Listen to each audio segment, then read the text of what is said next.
Woo! Give it up for day 2! Day 2 of reading Binti Home, aka book 2 of hopefully only 3. My phone is at 50% charge, which is good enough. This is a live reading. We'll definitely be interrupted by cats at multiple points. We are on there's chapters, but they're not numbered, so I don't know what chapter this is. But we're on page 79. Alright, I forgot I gotta... Can I charge my phone while it's rotated? I don't think I can. Okay, gotta rotate my phone again. We're on page 79 with the non-title chambered... I'm not even saying non-title chapter titled Night Masquerade. I woke hours later with a face crusty with tears, dried ochis, and snot. I went to the bathroom, blew and wiped my nose, and looked at myself in the mirror. Old ochis was flaking from my cheeks and forehead, leaving patches of clear, brown, bare skin. I needed to remove it all and reapply. I'd feel more like myself, I knew. I didn't pause on the knowledge that my current batch of ochis was made with clay from another planet. As I stared at my haggard face in the mirror, I glanced at the window facing the back of the house and remembered Akwu was out there. And Akwu had zero reaction to any of the screaming and yelling that was going on last night. Somehow. I tiptoed downstairs and peeked into the main room. There were a few still awake, softly chatting in a corner, my sister Vera one of them. Many were curled up on flat pillows and mats. I snuck out the back door and nearly walked right into Akwu. It didn't go well, it said. No, I said, stepping around it to go look at its gas-filled tent. The tent's tall, puffy girth reminded me of a giant Medusa. Maybe that's what my father was going for when he set it up. Your father came out to check on me, Akwu said. He seemed upset, and this is the same father that didn't actually stand up for her in any goddamn way, despite claiming that he was fine. Ow. My side suddenly hurts. Hopefully it's not my fucking, appendix or anything stupid like that. I grunted, but said nothing more of it. Do you want to go see the lake? I said. Akwu puffed out a great amount of gas, and I coughed, fanning the air around me. Yes, it said, its voice so clear that the vibration of it made my head ache. Possibly my rib is trying to dislocate. I'm not sure. It's very irritating. My home village, Osembo, was a palette of dusty browns from the dirt roads to stone and sand brick buildings. The oldest buildings were groupings of several solid stone structures. That's too many fucking S words in a row! Like the route with its many traditional conical roofs. Okay, just pro tip, writers out there. Read your story out loud and see if it's obnoxious to read out loud. If it is, change the wording. The route sits at the very edge of Osemba. About a mile west, the sand dunes begin threatening to reclaim the clay-rich land. In the opposite direction, straight down the main dirt road, past other homes and a small area reserved for the western morning souk. Souk? I was going to say, is that a Q or a P? It's a Q. Is the lake. The rest of Osemba spreads along the lake's edges. Akwu and I walked up the road in the dark of deep night. Wait, it's nighttime? I thought it was... I'm scrolling back up. Okay, I guess she only took a fucking nap instead of sleeping through the night. Okay. That's why I was confused why we were saying there were people still awake. I'm like, they stayed up literally all night, but I guess it's still like nighttime. Super duper nighttime. That's really weird. Okay, whatever. Is it because they have planet lag? But we're not saying that, so why didn't we just say that? Why didn't we just start this weird chapter off by saying I woke up and it was still pitch black out? Because planet lag. Aqua and I walked up the road in the dark of deep night. We, Himba, are people of the sun. When it sets, we retreat. The night is typically for sleep, family, and reflection. Thus, Aqua and I had the road to ourselves, and I was glad. I used my astrolabe to light our way. I glanced at Aqua every so often, and noted how it floated beside me. As it floated beside me, it turned this way and that, observing Osemba. The first Medusae to ever do this.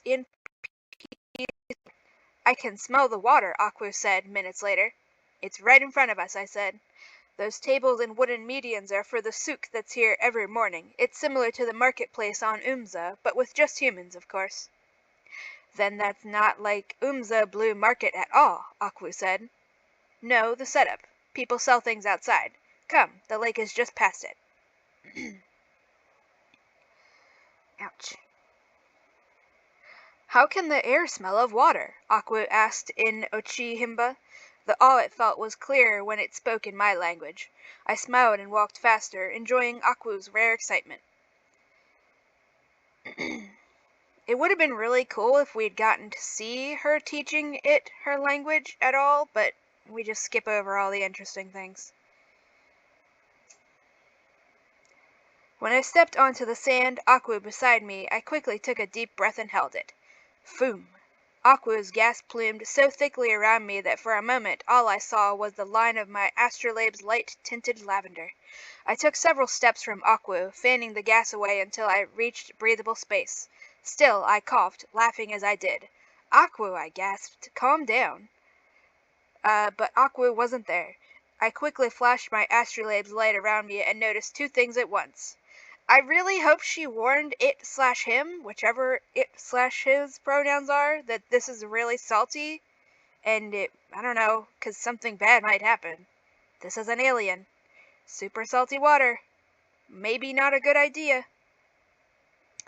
The first was that Aqua was floating to the water, moving swiftly as if blown by a strong wind. The second was that I didn't need my light to see this because the light from the lake was more than enough. Light from the water, I slowly thought as another thought competed for my attention. Can Aqua even swim? Salt is in water too. Aqua! I shouted, running toward the water. But Aqua floated into its waters and quickly sunk in. Then it was gone. I splashed all the way in to my knees, the warm buoyancy of the water already feeling as if it wanted to lift me up. Why could we not have... Okay, we know she took, like, basic anatomy classes for these people when she was in school, so why does she not know if they can swim or not? Or is this simply a question of whether Aqua as a singular individual can swim? But, like, basic things. She should know these answers. She literally studied these people in school. Aqua! I shouted. Around me was blinking electric green light. It was clusterwork snail season, and the water was full of the spawning bioluminescent baby snails, the tiny creatures each flashing their own signals of whatever they were signaling. It was like wading into an overpopulated galaxy. I waded further into the water, looking for Aqua. I paused, wondering if I should dive in to search for it. I couldn't swim. What? You grew up next to a lake, and you can't swim? That's not fucking, like, unless the water, there's something wrong with the water that people don't swim in it. Are there crocodiles in here? Are there fucking, what? Like, you literally grew up next to this lake that you are wading into right now without hesitation, and you're telling me you can't swim. What is...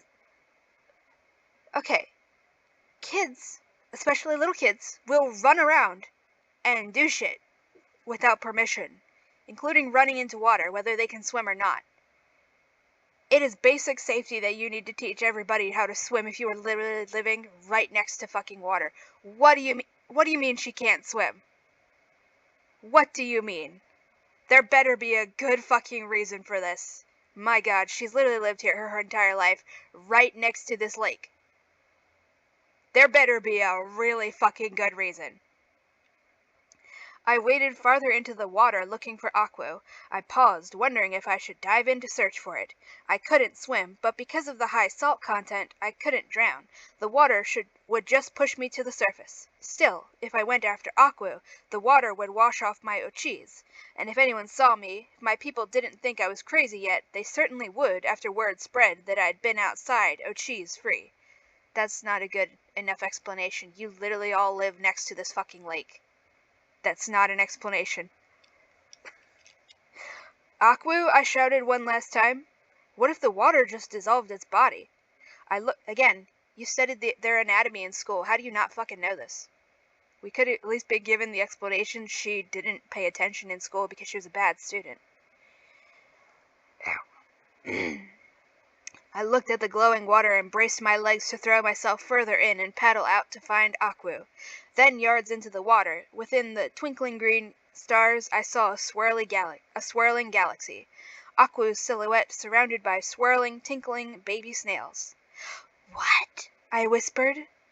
Then Aquu's dome emerged. Why would you say what in response to that? Aqua was adeptly swimming, half submerged. It came toward me, but stopped when the water got too shallow for it to stay half submerged. My ancestors are dancing, Aqua said in Ochihimba, its voice wavering with more emotion than I'd ever heard Aqua convey. Then Aqua swam back into the water. For the next 30 minutes, it danced with the snails. I sat on the beach, my long skirts covering my Ochi's-free legs in the twinkling green of my home lake. Traditionally, it's taboo for a Himba woman or girl to bathe with water, let alone openly swim in the lake. Okay, but the lake... Oh my god. This is just not working. This doesn't work. Traditionally, it's taboo for a Himba woman or girl to bathe with water, let alone openly swim in the lake. I'd developed a love for bathing with water in the dorms on Umza Uni, though I'd only do it when I was relatively sure no one was around. As I sat there, watching Aqua dance with its god, I thought about how strange it was that for me to swim in water was taboo, and for Aqua such a taboo was itself a taboo. That's an annoying sentence. Also, the reason that the Himba people traditionally do not bathe with water is because there isn't enough water to do that with. They live in a desert area. You can't waste water by using it for baths when you need it for, drinking, stuff like that. We're just saying it's not allowed now, but it's just... And also that terrible sentence. I remember thinking, the gods are many things, and then we have a scene break. I don't know why I was doing it. Even after seeing Aqua dancing with its god, some of the fury and pain from my dinner with family still coursed through my system. So an hour later, there I sat on my bedroom floor, working my fingers over my Idan's line as I hummed to it as Professor... Okay, I gotta go open the back gate. BRB, I can't pause for my computer, so you just gotta sit here in silence. Maybe a cat will come over and purr.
I'm back. Sorry for forcing you to sit in silence.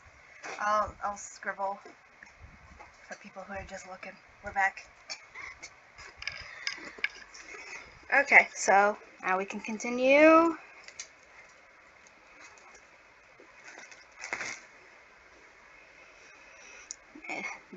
The internet decided it needed to completely reload the page. Okay. If I didn't mention, I'm borrowing this from the Internet Archive. People donate books to them, or they buy them themselves, they digitize it, and they can lend out one copy at a time. As I hummed to it as Professor Akpala had taught me, mathematical harmonizing plus the soft vibration waves from my voice sometimes reached normally unreachable sensors on some Idans. My window was open, and outside a cool desert breeze was blowing in from the west, pushing my orange curtains inward. The current of the breeze disturbed the mathematical current I was calling up. The disturbance caused my mind to weave in a tumble of equations that strengthened what I was trying to do instead of weaken it. Okay. As I hummed, I let myself tree, floating on a bed of numbers, soft, buoyant, and calm, just like the lake water. Just beautiful, I thought, feeling both vague and distant and close and controlled. My hands worked, and soon I slid a finger on one of the triangular sides of the Idan. It slid open, and then slipped off. Inside the pyramid point was another wall of metal decorated with a different set of geometric swirls and loops. Professor Akpala described it as another language beneath the language. My Idan was all about communication, one layer on top of another, and the way they were arranged was another language I was learning, but would I ever master it? Ah, I sighed. Then I slipped the other triangular side off the pyramid, and the current I caught both and lifted them into the air before my eyes. Bring it up, I whispered, and the Idan joined the two metal triangles. They began to slowly rotate in the way they always did, the Idan like a small planet, and the triangles like flat cartwheeling moons. A small yellow moth that had been fluttering about my room, attracted to the Idan's glow, flew to it now and was instantly caught up in the rotating air. Was it the presence of the moth tumbling and fluttering between the metal triangles? I do not know. There was also, to interrupt, based on nothing, but there's a moth in her room. You should read/listen to the audiobook of, wow, I just forgot what it's called. That's really helpful information for you all. It's like the question of something. I don't remember what it's called now. And I can't open the video history, but it's public domain. Somebody recorded it for LibriVox. It's by the same person as who wrote The King in Yellow. Just Google The King in Yellow, whoever the author is of that, and then it's like a story that's called The Blank of Something, The Something of Something. I know that's really not specific, but it's an interesting story. It works very well as an audiobook because there's part that'll make you go, ooh. It's very funny. In reference to a moth and various other things. But yeah, go look that up. It's public domain. You can find it on YouTube or LibriVox's website, probably the Internet Archive. Find it. I haven't gotten through it all the way. But yeah. Was it the presence of the moth tumbling and fluttering between the metal triangles? I do not know. There was always so much I didn't know, but not knowing was part of it all. Whatever the reason, suddenly my Idan was shedding more triangle sides from its various pyramid points, and they joined the rotation. What remained of my Idan hovered in the center, and from the cavernous serenity of meditation I sighed in awe. This character sighs a lot. Just... Also, I was just making this joke earlier, but completely unrelated. George of the Jungle voice. Or narrator voice. I said aw, not aw. I sighed in awe. Aw. It It was a gold metal ball etched with deep lines that formed many wild loops that did not touch. Hold on, what? It was a gold metal ball etched with deep lines that formed many wild loops that did not touch, reminiscent of fingerprint patterns. Okay, I'm looking at my fingers right now. So just like concentric loopy swirls. We could have just said like fingerprints to begin with. Was it solid gold?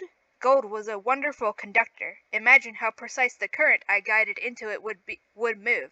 If I did that, would the sphere open too? Or even speak? The moth managed to break out of the cycle, and as soon as it did, my grasp slipped. As Professor Opkala would have said, I fell out of the tree. The mathematical current I'd called up evaporated, and all the pieces of my Idan fell to the floor, musically clinking. I just want to also state for the record, what they're all doing with this mathematical currents, that's just cosmic vibrations. Through cosmic vibrations, you can do anything you want in science fiction, including turn people into werewolves with the wavelengths of moonlight filtered through a specific style of crystal window over somebody's bed where they sleep. This is cosmic vibrations. We're just saying it's mathematical currents, but it's cosmic vibrations. Atomic vibrations, whatever you want to call it. Cosmic vibrations is the general term, encompasses all of these variants. I gasped and stared. I waited for several moments and nothing happened. Always, the pieces rearranged themselves back into my Idan, as if magnetized, even when I fell out of the tree. No, I said, gathering the pieces and putting them in a pile in the center of my bed. I waited again. Nothing. Ah! I shrieked, near panic. That's really coming out of nowhere. I snatched up the gold ball. So heavy. Yes, it had to be solid gold. I brought it to my face, my hands shaking and my heart pounding. I rubbed the pad of my thumb over the deep labyrinthine configurations. It was warm, and heavier than the Idan had ever felt, as if it had its own type of gravity now that it was exposed. Another fun public domain short story you should read is The Big Bounce. It's terrifying. Go read that. That's also free to read everywhere. The Big Bounce by I can't remember who. But don't do that in your basement! Well, actually, I don't think that was in a basement. I think that time was just in a shed or something, but dangerous. That is dangerous. I was about to call up another current to try and put it back together when something outside caught my eye. I went to my window and what I saw made my skin prickle and my ears ring. I stumbled back, ran my finger over the ochis on my skin, and rubbed it over my eyelids to ward off evil. Just don't get in your eyes. My bedroom was at the top floor of the root, and it faced the west where my brother's garden grew. The backyard ended, and the desert began. May the Seven protect me, I whispered. I am not supposed to be seeing this. No girl or woman was, and even though I never had up until this point, I knew exactly who that was standing in my brother's garden in the dark, looking right at me, pointing a long stick-like finger at me. I shrieked! Lots of shrieking going on. And she's shrieked twice now. And nobody's knocked on her door and said, hey, you good? You keep shrieking at the top of your lungs. What? Just the statements? Yeah, she's in her room. It's apparently still, is it daytime yet? This is very confusingly written, but she's just in her room. People are supposedly sleeping downstairs, and she's just shrieking up a storm in here. Nobody's doing anything. I shrieked and ran to my bed and stared at my disassembled Idan. What do I do? What do I do? What's happening? What do I do? Would be really cool if the author would not just withhold information from us for no reason. I slowly stepped back to the window. The night masquerade was still there, a tall mass of dried sticks, raffia, and leaves with a wooden face dominated by a large, tooth-filled mouth and bulbous black eyes. Long streams of raffia hung from its round chin and the sides of the head, like a wizard's beard. Thick white smoke flowed out from the top of its head, and already I could smell the smoke in my room, dry and acrid. Aqua's tent was several yards to the right, but Aqua must have been inside. Has a masquerade been defined yet? Or given any meaning where a building was? I've heard that term mentioned multiple times. No. That's only coming up in this thing. And I'm pretty sure this is just shit that the author's making up. For the record. Also, like, obviously this is her relatives fucking with her to punish her for leaving. I don't know why she doesn't grasp that. Also, Aqua's tent was several yards to the right, but Aqua must have been inside. We still haven't answered the question of, is Aqua literally suffocating when it's not in there? Are you waiting there to tell me something or just listening? Just listening to... Okay. Binti, I heard the night masquerade growl. That's capital letters if you're not looking along at the book to read along. Girl, small girl from big space. I moaned, breathless with terror. My oldest brother, father, and grandfather had seen the night masquerade at different times in their lives. My father on the night he became the family master harmonizer over 2 decades ago. My oldest brother on the night he'd fought 3 Koosh men in the street outside the market when they had wrongfully accused him of stealing the fine astrolabes he had brought to sell, and we still literally don't know what those fucking are, and my grandfather when he was 8 years old on the night after he saved his whole village during a Koosh raid by hacking the astrolabes off the Koosh soldiers to produce an eardrum rupturing sound. We literally still don't know what fucking astrolabes are. Also, you can't just say hacking the astrolabes. Oh, okay, that says of the soldiers. I thought it said off. So I'm imagining hacking with a machete. Here's a very specific reference. Only people who've seen me complain about her other book, Nor, or read it will understand. I thought he was going to say we were hacking the thingies off people's arms the way the people with the totally normal machetes were hacking cows in half, apparently. Full-size cows. Normal machetes, not cyborgs, just regular ass people. In a way that's supposed to make sense, but not even fucking lightsabers, because lightsabers exist in that setting. They don't call them lightsabers, they just call them liquid swords, but like, those also never actually came up, so I don't know why we were told they existed in the first place. Only men and boys were said to even have the ability to see the night masquerade, and only those who were heroes of the Himba families got to see it. No one ever spoke of what happened after seeing it. I'd never considered it. I'd never needed to. I ran to my travel pod and pulled out a small sealed sack I'd used. Again, so many S noises. I'd used to store tiny crystal snail shells I'd found in the forest near my dorm on Umza Uni. I dumped them onto my bed where they crackled and began to turn from white to yellow as they reacted to the dry desert air. I bristled with annoyance. Yes. Imagine if instead of us have this information dumped on us as an info dump directly in the narration while it's happening, as soon as it's relevant. Imagine if this had been set up at the party by all the men the men who've had this exchanging verbal stories at the big family gathering, bragging about when they saw this. Yep. Imagine that. Yep. I bristled with annoyance. I'd brought the shells to show my sisters, and now they'd be dust in a few minutes. What does that even mean? Okay. You're annoyed? You're annoyed? For your life. Yeah. Why are you dumping these things out? I pushed them inside and put the pieces of my Edan into the transparent sack, wincing at their clinking and clattering. The gold sphere with its fingerprint-like ridges was still warm. I paused for a moment, holding it. Would it melt or burn the sack? I put it inside. The sack was made from the stomach lining of a creature whose powerful stomach juices could digest the most complex metals and stones on the planet. If it could withstand that, it certainly could contain my Edan's warm core. Then why were you questioning it? I just put the sack into my satchel. Wait, bring a blacklight with you for the lichen. You can just do that. Alright. I put the sack into my satchel when there came a hard knock at my door. So finally somebody's knocking on her door after she's been shrieking multiple times. I twitched as the noise sent me back to the back to the ship when the Medusae had knocked so hard on my door.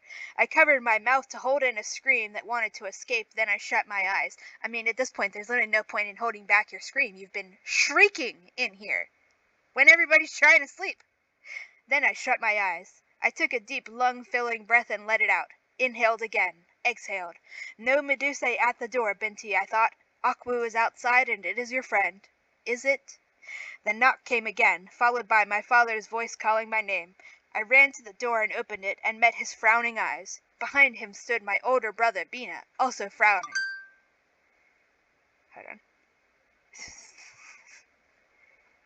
Hold on.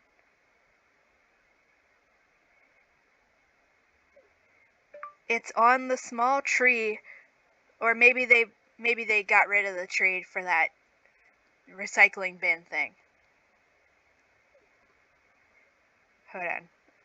There's a lichen on a tree that apparently you can identify them by getting a black light and shining on it and seeing what color they shine. This one's supposed to shine orange, but I keep forgetting to check that out. So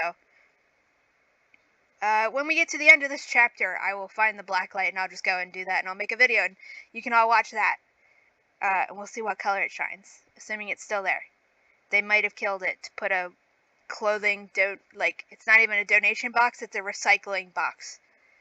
But they didn't make that very clear, so people are putting stuff in there that they're trying to donate because it's good. So, bad concept, bad idea. I mean, good concept, flawed execution.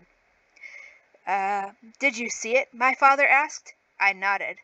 Kai! Benna exclaimed, pressing his hands to his closely shaven head. How is this possible? I don't know, I said, tears welling in my eyes. Why? What is it? My mother asked, coming up behind him, rubbing her face. The cheese on her skin was barely a film. Normally only my father would see her like this. My younger sister Pyrrha peeked from the staircase. She was the eyes of my family. Huh? She was the eyes of my family, silent and curious about all things. Had she seen it too, I wondered? And again, nobody's questioning her about her shrieking, while they're all trying to sleep. Somehow my father knew she was there, and he whipped around to shout, Pyrrha, go back to bed! Papa, there are people outside, she said. People? Bina said. Pyrrha, did you see anything else? Before she could respond, my father asked, What people? Many people, Pyrrha said. She was out of breath and looked about to cry. Desert people. And that's a proper noun. Desert people is a proper noun. So does this mean we are going to finally be confronting the blatant anti-black colorism that was a fucking throwaway line in the first story about how it's shameful for Binti to have dark-skinned desert people in her ancestry? Are we going to have her actually meet those other members of her fucking family and she learns to be proud of that? And can we fucking confront whichever half of her family decided to shame her and that entire half of her family? We haven't been given any other information, like, is that on her mother's side, father's side? Who's shaming who? Who's being shamed?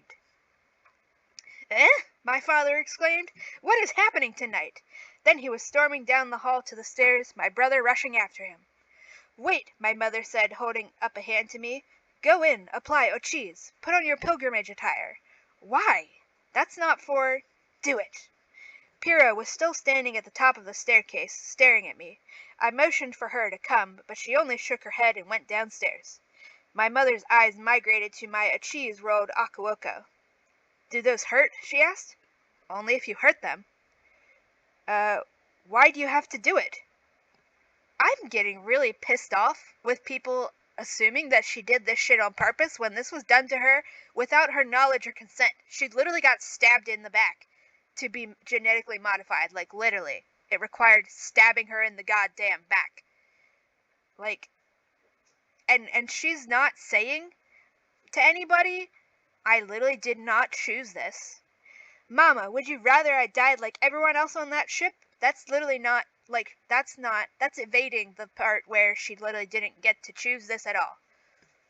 Why doesn't she just fucking... I don't understand how none of this is just badly written. At the end of the day, it's just bad writing. It is common knowledge that this shit was done to her, because she wasn't even aware of it until the end of the story when somebody else had to point it out to her. This is common knowledge that she didn't do this shit willingly. This is bullshit. This is shit writing. This is bullshit writing. If you have to make it so that the fucking story doesn't make sense just so you can do the specific dramatic plot you want to do, you should think of a different dramatic plot, or at least make the rest of the story make sense around it. It doesn't fucking make sense that she's simultaneously a hero, celebrated by all, and that she was being filmed that whole time, but then magically, conveniently, nobody knows when it can cause drama. It's bullshit. Of course not, she said. She seemed about to say more, but instead she just said, hurry. Then she turned and quickly headed down the staircase. And all of a sudden, we have a scene break there, but I just want to say, all of a sudden, about that, she wanted to say something more. All of a sudden, I have a really bad feeling that these desert people are going to be ancient aliens. I have a terrible feeling now. I really hope that's wrong. That is based solely, that revelation that I hope is not actually a revelation, just came out of nowhere, about she seemed about to want to say more. Oh no, I really hope that's not true. I really hope that's not true. Oh no. Scene break. I applied my ochis and put on, I gotta say, we seem to be saying the word ochis like a million more times than we did in the first book, and it's getting kind of annoying. Like, it's everywhere. Every single page we're mentioning it. It's kind of getting overbearing. I applied my ochis and put on my pilgrimage clothes. The ochis would rub off onto my clothes, making tonight the outfit's official event. Huh? What? The ochis would rub off onto my clothes, making tonight the outfit's official event, not my pilgrimage, blessed on this day by my ochis. Okay? That's very... Okay, I'm just confused now. So be it, I thought. But before I went out to the front door, I snuck to the back of the house. Akwu was waiting for me. There are people standing around your home, it said in Medusa. I'm just going to call the people Medusa, and I'm going to call the language Meduse. It's all spelled the same, but I'm just going to pronounce it differently so you can tell what is being said, maybe. I know. I resisted staring at the desert woman. We're no longer capitalizing the D in desert when referring, at least to this individual person. I resisted staring at the desert woman yards away, watching us. Tall, with dark brown skin that looked so strange to my eyes because she wore no ochis, she looked a few years older than I, possibly in her early 20s. Oh, you're like 17 or 18 now? I can't remember how old Binti is in this one. Her bushy hair was a sweet black, and it shivered in the breeze. I watched them arrive, Akwu said. One asked me to come out of my tent. When I did, he spoke to me in Meduse. How do people who live far from water know our language? How does anybody know your language? Like everybody's speaking it. I don't know, I said. Did you see anything near the house, standing where my window faces? No. Okay, I muttered, turning from it. Hold on, I need to see something. The desert woman watched me as I slowly walked to the spot where the night masquerade, that is a proper noun, I just want to reiterate, had been. I'm just checking something, I said to her. Even if you ran, I'd catch you. Why would you say that? Even if you ran, I'd catch you, she said in Ochihimba with a smirk. That's why we're here. She motioned to Akwu. And to see that one. Why? What did we do? She only chuckled, waving a hand dismissively at me. I stopped at the spot where I was sure the night masquerade had been. Also, if you hear me hesitating between words, it's because I'm scrolling to the next page. I have it set to single page view so that I can zoom in. The sand here was undisturbed, not even a light footprint. It was breezy tonight, but not so much that footprints would disappear in minutes. "Binti," I heard my mother call. "Akwu, meet me at the front," I said. "Okay." I turned and headed back into the route. Oh, is that the end of the chapter? Okay, that's the end of this thing that's apparently not a chapter, so I'm going to go and take the black light to look at the lichen on the tree to see what color it is, and then I'll come back and I'll tell you what color it glows if it glows in the daytime. Somebody said they usually do, so alrighty, I'll be back.